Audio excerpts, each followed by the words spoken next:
In the 1920s, there was prohibition, and yet Miami and Miami Beach were known as some of the leakiest places in the United States. Illegal alcohol flowed.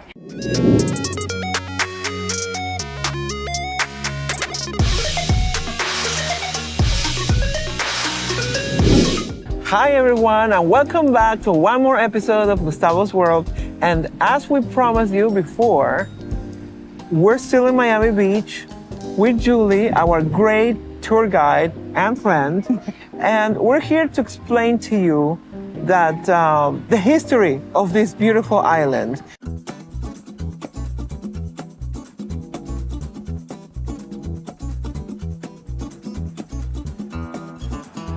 The video is about to start. Don't forget to subscribe and turn on notifications. There we go!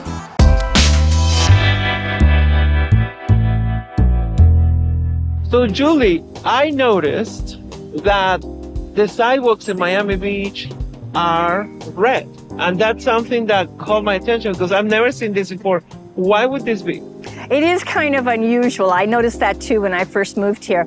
It was actually Carl Fisher, Mr. Miami Beach's idea in the 1920s. He wanted his wealthy guests here in Miami Beach to feel like they were walking the red carpet. Oh my God. This really cute little building is part of that 1930s construction boom. Beach Patrol was built around 1935, and it is Beach Patrol. It was built for our lifeguards in 1935, and it is still the headquarters of our lifeguards today because it's publicly owned land, so never to be developed. And today, in 2022, we have over 100 lifeguards on the beach on any given day, and we're very proud of them. They're all emergency medically trained professionals. So it's a very safe beach. This is an antenna, and it's an antenna for radio. The only reason I know is because I love to sing, as you know. I love karaoke, and there was a bar called a Radio Bar, and they had a huge antenna, so I was like, what is that big antenna? Is that a radio station? And then Julie found out that. Well, when you first asked me about that, I didn't really believe you, but I looked it up, and you're right. You're absolutely right. Miami Beach did have a radio station as early as the 1920s, and they called it WIOD, the Wonderful Island of Dreams. Oh, wow. Which fits perfectly with what they were trying to promote at the time, the American Riviera. And here we are in Washington Avenue. This avenue is very controversial for many reasons. But anyway, tell us the origin of Washington Avenue. Well, Washington Avenue is part of the grid that was laid out by the Lummis brothers when they set up their plans for this development. Ocean Drive was always meant to be hotels. Once the farmers left, Ocean Drive was all hotels. Collins Avenue, which runs parallel, is the second street, and that was almost all hotels with a few apartment buildings. The third parallel street is Washington, and Washington is now a very commercial street. But even in the earliest ages of the development here in the 1900s and early 1920s, Washington Avenue was set up as the commerce street, the retail street, grocery stores, five and dimes, movie theaters, and restaurants. It's still that today. And here we are in another beautiful pedestrian street in Miami Beach. It's called Española Way, and Española Way. Española Way. Española Way is a beautiful Mediterranean-style street that was designed in the 1920s by the same architect that did the little beach patrol that we saw earlier in the video.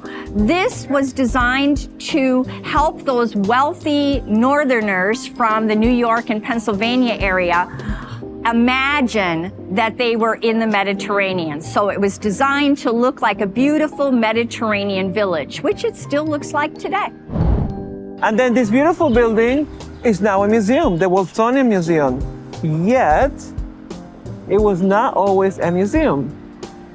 This building actually was built in 1927 as a storage facility. It was built after the 1926 hurricane. They called it the Big Blow. The Big Blow was thought to be, at the time, the largest hurricane ever to hit the United States. Wow. Category 5, direct hit onto Miami and Miami Beach.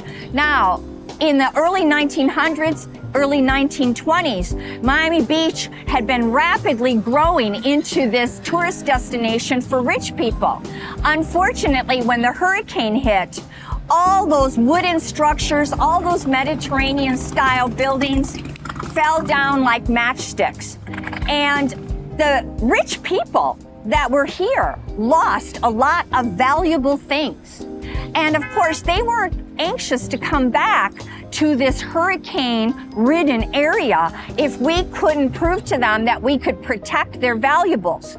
So right after the hurricane, one of the first buildings built was the storage facility.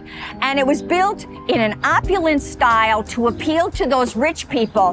The big double doors behind us open onto a tiled floor, and the whole first floor was vacant in case of flooding. But the rich people's vehicles, fancy cars, would be loaded up with their valuables and driven right into the building, put on a freight elevator, and taken up to the second and third floor where they would be stored for the summer. The rich people, they were only here for a very short time in the winter. So during the summer, the storage facility was used for storing and polishing and repairing all their valuables, because then the hope was that the following season, they would send a letter saying when they were coming, and the people from the storage facility would pack up all their things, including their automobile, and take it over to their beautiful apartment or their posh mansion in preparation for their arrival.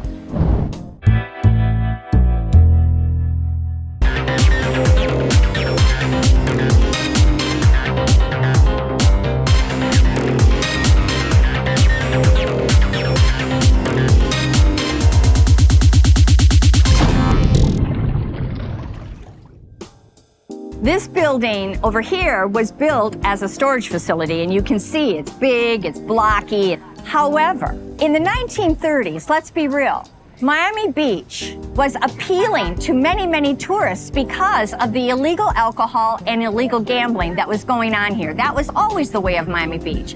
In the 1920s, there was prohibition, and yet Miami and Miami Beach were known as some of the leakiest places in the United States. Illegal alcohol flowed. Carl Fisher himself often went over to Bimini to transport illegal alcohol to Miami Beach on his yacht. And in the 1930s, we were known for illegal gambling. 1927, Al Capone himself came here. The story goes that Al Capone was having a winter vacation in sunny Los Angeles, but Los Angeles didn't like the likes of Al Capone hanging around their city, so they gave him the boot. They asked him to leave. Well, it was still the middle of winter, and Al didn't want to go back to cold, old Chicago. So he had heard about this little place called Miami Beach, and he decided to come here. And he liked it. He got sand in his shoes. He bought a house over on Palm Island, supposedly sold to him by the Lummis Brothers Real Estate Company. Okay. And he kind of moved in on the illegal gambling that was going on here in Miami Beach. Miami Beach had our own illegal mobsters doing gambling here, but they were kind of wimpy and they were intimidated by the big from Chicago Al Capone. So he kind of elbowed a lot of them out of the way. And the funny story is about this building and illegal gambling is just down the street at the Essex Hotel, a 1930s hotel that came up during that construction boom of the 30s. They had a little something going on there under the table. The story goes that they had illegal gambling in that hotel, and every once in a while they would get a rumor that the police were going to come and do a little look around. The police knew what was going on, but they mostly ignored it. they had to pretend every once in a while that they were actually going to do something about it. So when the hotel owners heard that the police would be paying them a visit, they sent a runner from the hotel down the street here to the storage facility. The storage facility would dispatch one of their trucks and go down there and load up all the incriminating evidence, the cards, the roulette wheels, all of that, and then take a slow drive around the island while the police were doing their looking around. Then once the all clear was given, the truck would pull up and put all the gambling casino back together in the hotel.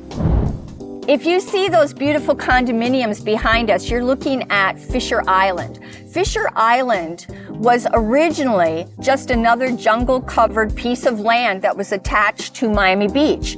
It was severed from the main part of Miami Beach in 1905 when the Army Corps of Engineers dug the channel for the port. In 1917, the owner of the property, Dana Dorsey, the first African-American multimillionaire here in South Florida, sold the land to Carl Fisher.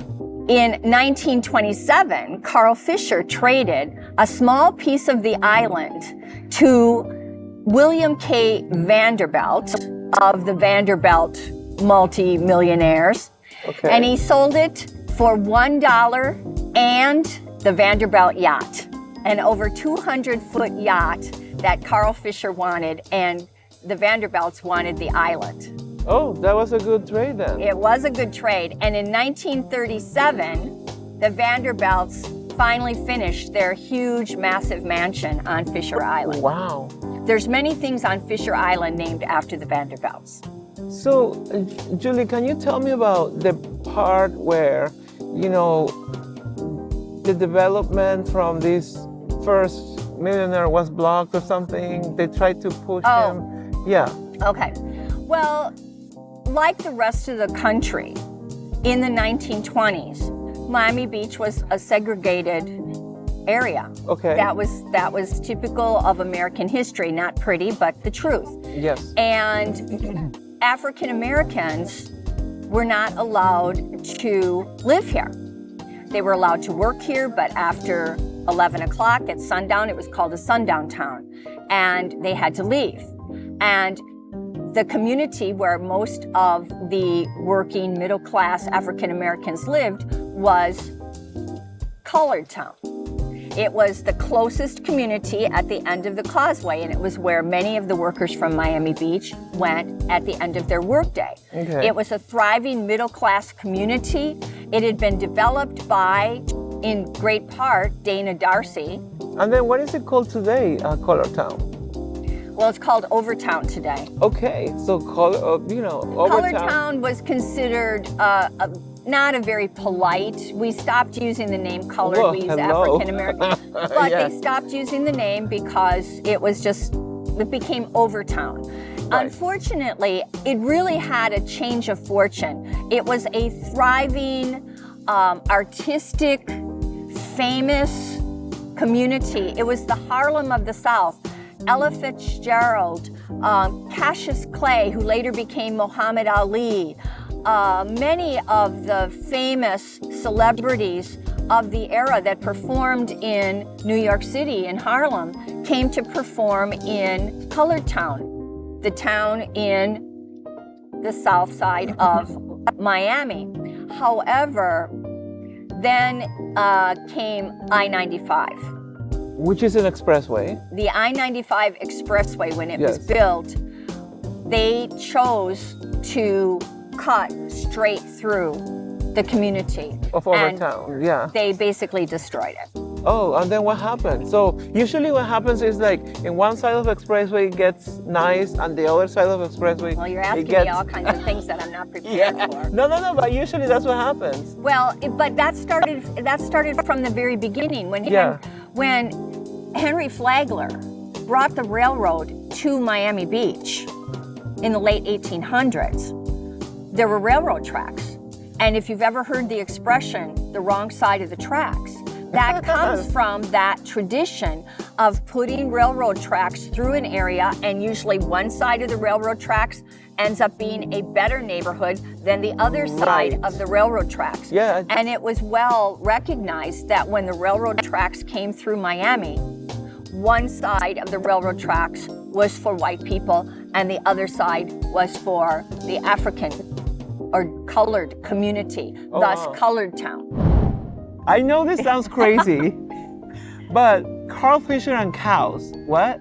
Carl Fisher and cows. Yes, it does sound crazy, but it really makes perfect sense if you know anything about Carl Fisher. Carl Fisher was a genius marketer. He could sell anything. No promotion was too crazy for Carl.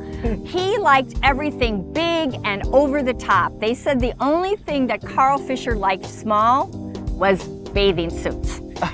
And in those early development years of Miami Beach, when we were really marketing to wealthy Americans from the Northeast, Carl Fisher built large Mediterranean-style resorts, and he owned the 4 most luxurious and opulent resorts here in Miami Beach. And in order to really pamper and attract these wealthy guests, he did things like have gondola boats sail from one resort to the other. He had regattas with speedboats for entertainment, and he had dairy cows. He wanted his guests to get fresh milk every day. Fresh milk was really a treat back in those days. So he had cows brought in so that they could have fresh milk for their morning coffee. But he wasn't satisfied with the first crop of cows he had. He didn't think their milk was good enough. So the next year he had cows brought in from Wisconsin, which is known as the dairyland of America. And he thought that they would produce more rich milk for his rich guests. Oh, how cool. Isn't that funny? Yes. Thank you for watching. Please don't forget to subscribe and turn on notifications. That's clicking on the little bell. Comment all you want. If you enjoyed the video, please give it a like. Don't forget to subscribe to grow the community. And also, don't forget to follow our social media. And if you want to go ahead and share this video in all your platforms, share the love. Till next time! Bye.